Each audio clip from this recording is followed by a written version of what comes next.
Mga kita tubangan sa prinsesa sa Diyos. Kaya ginuman ang Diyos sa kamari sa babaw sa mga Diyos. Mali ka mo, simbahon ta o kibuan ta siya, kay siya may ato. O kita mo ang katawan sa sibsibanan. Mga kita, sinasang bakulo, managsimba kita dito sa banan sa iyang mga tiil. Managhalad ka sa sumangan sa Diyos na atong magbubuhay. Ang matun magsimba samahan, pinagi sa espiritu o sa kamatur. Kaya mo ka namin kong itasaman sa simba kaniya. O managsimba ka mo sa Ginoong Diyos sa katahom sa pagkabalaan. Iyan na ito itong mga lawat yung ngalad na buhay balanin mo sa Diyos sa espiritualong pagsimba. O sa panahon ka mo nagatindog nagluhod sa pag-ampo, o madyo tayo kamang kasilubatok sa uban, pasilo sa ninyo inyong amahan nga to sa langit, pagkapasilo ka ninyo sa mga paglapas. Apan kung gumodili ka kapasali, ang iyong mahal na kasalangit nila sa mga kasayno sa inyong mga paglapas.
Sunay ang kalinaw makuhaan natong tanan. Morning. Tali ho. Sila sa malasaka.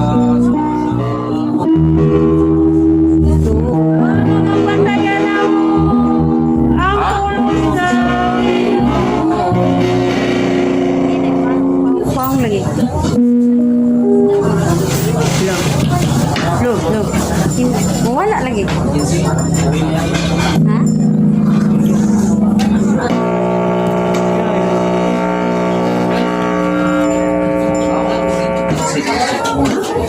Wala.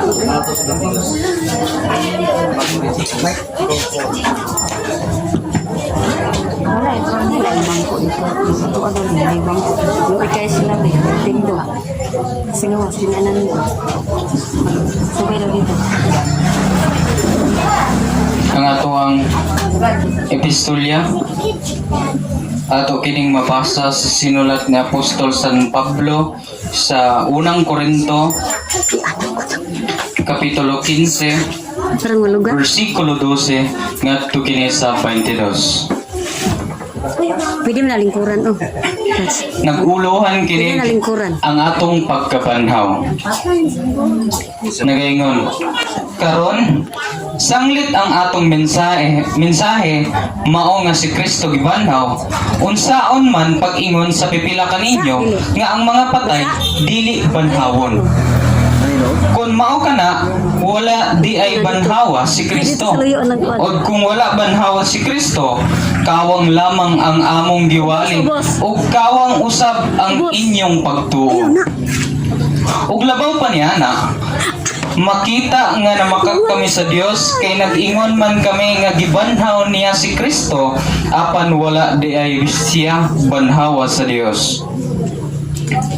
Kung galing matuod man nga ang mga patay dili banhawon o kung dili banhawon ang mga patay, wala usab banhawa si Kristo. Kawang lamang ang inyong pagtuo ug makasasala gihapon kamo. Nagpasabot usab kini nga mga laglag ang mga nagtuo kang Kristo nga nangamatay na.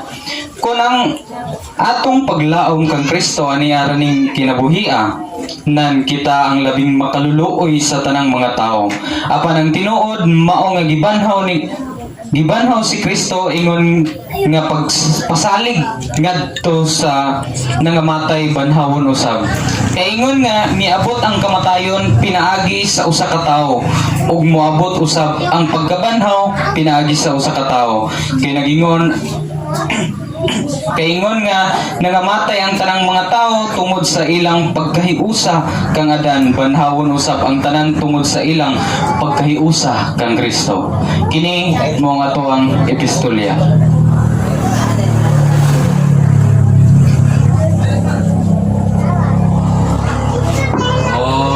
Ampo kita.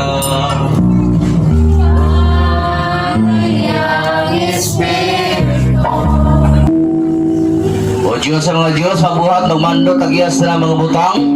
Sa ngalan ng Kristo nga nagingon, pangayo ka mo maghahatagan, pagkita ka mo magpagkaklang, pagtuktok ka mo, maghablihan, pagighugi, ug atimanan nga mo mga muyo, na mo, labing magyugmaw, maluluyo naman. Tutulog kami sa mga dalan sa tanang mga paagi, pagmalapos mo na kami sa imahang palalay ng kahayag Espiritu, kapag kami, sa imang grasya ng Ginas kalangit na, kumang kami sa mga mabulutan, mga kami mabumaho, tapos dapat, pamalas na ng mga buluhaton na lagi kami, karupanan, kabandanon, nagpas na ng mga butang,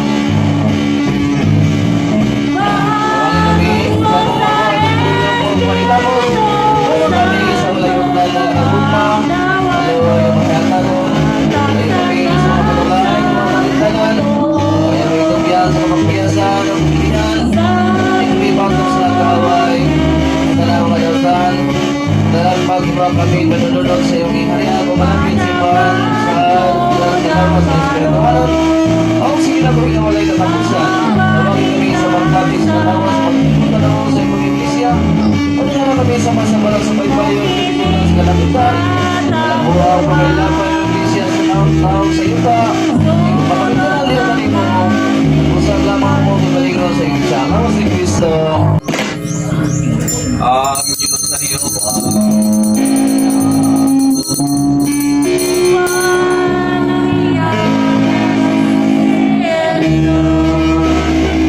Ang Ebanghelyo sa Diyos sa Kristo.